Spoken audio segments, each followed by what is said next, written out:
আজকের আসল ভিডিওতে আসার আগের দিনে আমি তোমাদেরকে মায়ের মূর্তি এখানে কিভাবে বিসর্জন করা হয় সেটা তোমাদেরকে দেখিয়েছিলাম এবং সেটা দেখার পর তোমাদের প্রত্যেকের মনে একটাই প্রশ্ন, কেন এমন হয়, কেন এরকমভাবে মূর্তিকে অপমান করা হয়, কেন এইভাবে দেখে মনে হচ্ছে যেন মূর্তির ওপর অত্যাচার করা হচ্ছে, এই নিয়ম কেন?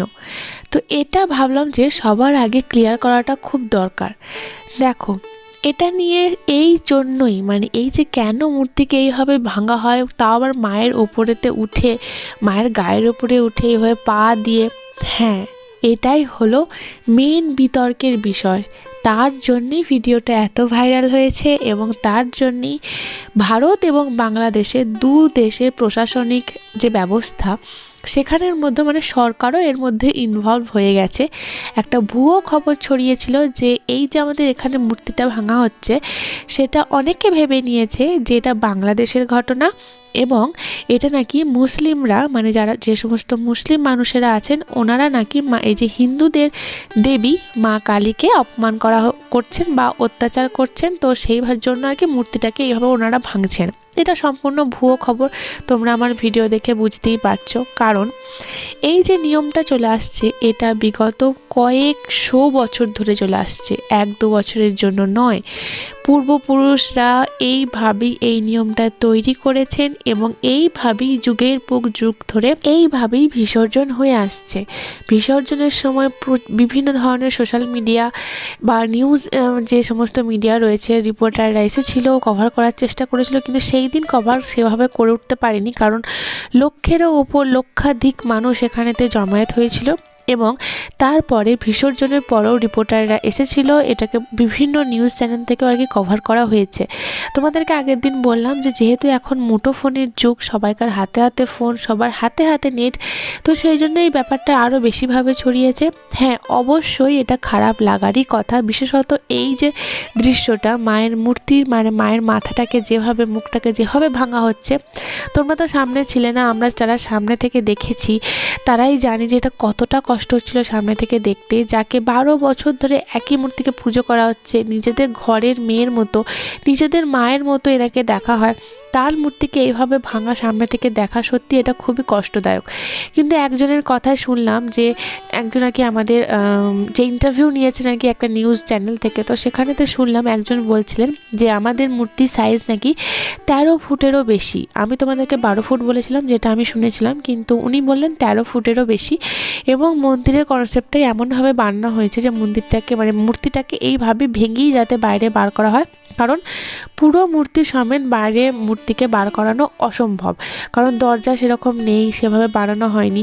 এবার তোমরা হয়তো অনেকেই বলবে যে কেন বানানো হয়নি, এত বড় যেহেতু মূর্তিটা, আর যেহেতু এত বছর ধরে পুজো হয়ে আসছে এই একই সিস্টেমে। দেখো, এই একই সিস্টেমে তো পুজোটা হয়ে আসছে এবং বিসর্জনটা এইভাবেই ভেঙে ভেঙে বিসর্জন করা হয়ে আসছে, সেই জন্যই মূর্তিটাকে ওই কনসেপ্টেই বানানো হয়েছে। এমনকি সেই ভিডিওটাতেও আমি দেখলাম যে অনেক কিছু আমার অজানা ছিল, যে ওই এই যে খড়ের যে ম্যাটটা তোমরা দেখতে পাচ্ছ, এই খড়ের ম্যাটটা অনেক সময় কি হয়, বাঁশের উপর ভিত করে বাঁশের উপরেতে স্ট্রাকচারটা বানানো হয়, কিন্তু আমাদের এখানে বাঁশের উপরে স্ট্রাকচার বানানো হয় না, রডের উপরে মোটা মোটা রড থাকে। তো সেই রডের উপরেতে এই যে খড়ের যে কাঠামোটা বা ম্যাটটা এটা তৈরি করা হয়, কারণ 12টা বছর ধরে ওই একই রকমভাবে মা থাকবেন, মাকে পুজো করা হবে, মা পূজিত হবেন এই একই মূর্তিতে। তো ভাবলাম তোমাদের সাথে এটা ক্লিয়ার করাটা দরকার, কিন্তু যতই ক্লিয়ার করি জানি এই দৃশ্যটা মেনে নেওয়া যায় না এবং এই রকম বিসর্জন ভূভারতে কোথাও হয় না। আমিও যখন প্রথম শুনেছিলাম তখন তো একটু অবাক হয়েছিলাম, তারপরে যখন নিজের চোখে দেখলাম তো দেখে আরও অবাক হয়েছিলাম। তো এটাই নিয়ম, এইভাবেই চলে আসছে। জানি না এই নিয়মের পরিবর্তন হবে কি না, বা কবে হবে, কি হবে না হবে কিছুই জানা নেই, এটা অজানা। কিন্তু মা এইভাবেই পূজিতা হন, মায়ের বিসর্জন এইভাবেই হয়ে আসছে। যদি মা এতে রুষ্ট হতেন তাহলে নিশ্চয়ই কোনো কিছু জানাতেন বা কোনো কিছু ইশারা দিতেন যে এইভাবে তিনি বিসর্জন হতে চান না, কিন্তু সেই রকম ঘটনা এখনও পর্যন্ত কিছু ঘটেনি। ভবিষ্যতের কথা কে জানে, যদি ভবিষ্যতে সেরকম কোনো কিছু মা ইঙ্গিত দেন তাহলেও যদি পরিবর্তন করা হয় তাহলে পরিবর্তন করা হলেও হতে পারে। তো চলো এবারে মেন ভিডিওতে ফেরা যাক। তো বিসর্জনের পর সবাইকার যখন বিসর্জন মোটামুটি প্রায় হয়ে গেছে, এখনও প্রচুর মানুষ অপেক্ষা করছে মন্দিরের ভেতর থেকে মায়ের ওই এক টুকরো মাটি নেবার জন্য। তো আমিও চললাম এখানেতে বিসর্জন করতে সবার সাথে। মায়ের প্রতিভা নিরঞ্জনের পর মায়ের ওই পুকুরে জল কেউ পায়ে দেবে না। বিশেষ ঘোষণা, মায়ের প্রতিভা নিরঞ্জনের পর মায়ের পুকুরের জল কেউ পায়ে লাগাবেন না। বিশেষ ঘোষণা।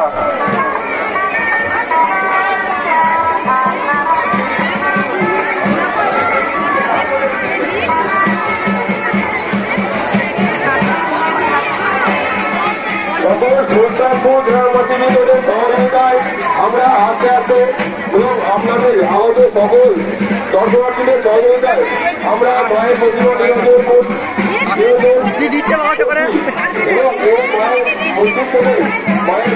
মায়ের মাটি দিল, আমরা মায়ের মায়ের চিত্তলাকে উপস্থিত হবো।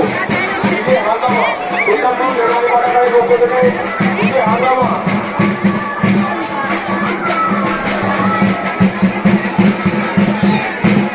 সত্তর মা কাছে দিচ্ছে।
যাও না, তুমি যাও না, চোর চোর চোর চোর।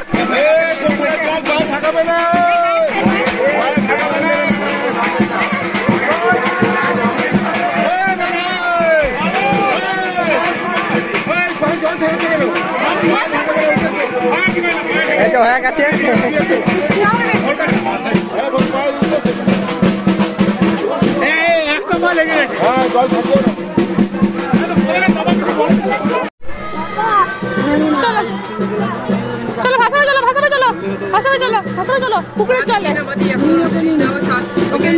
আগের দিনের ভিডিওটা খেয়াল করলে দেখবে তোমাদের দাদাভাই যখন প্রথম মায়ের একটা হাতের টুকরো নিয়ে আসে, তো সেখান থেকে মায়ের একটা ছোট্ট আঙুল আমি আঁচলের বেঁধে রেখে দিয়েছিলাম অশ্মির জন্য। জানি এই সময়টা অশ্মির মনে থাকবে না, কিন্তু আমার তো মনে থাকবে। আমি তখনই ছোট্ট আঙুলটা যখন আঁচলে বেঁধে রেখেছিলাম, ভেবেইছিলাম অশ্মিকে দিয়ে আমি এটা বিসর্জন করাবো। তো সেই ছোট্ট টুকরোটা নিয়েই আমি এখন মেয়েকে নিয়ে গিয়ে চললাম বিসর্জন করাতে। সবাই বিসর্জন করছে, আমার মেয়ে বিসর্জন না করলে কি হয়। তো চলো, এখন আমি তো বিসর্জন আগেই করে দিয়েছি, এখন আমার মেয়ে অশ্মি বিসর্জন করবে।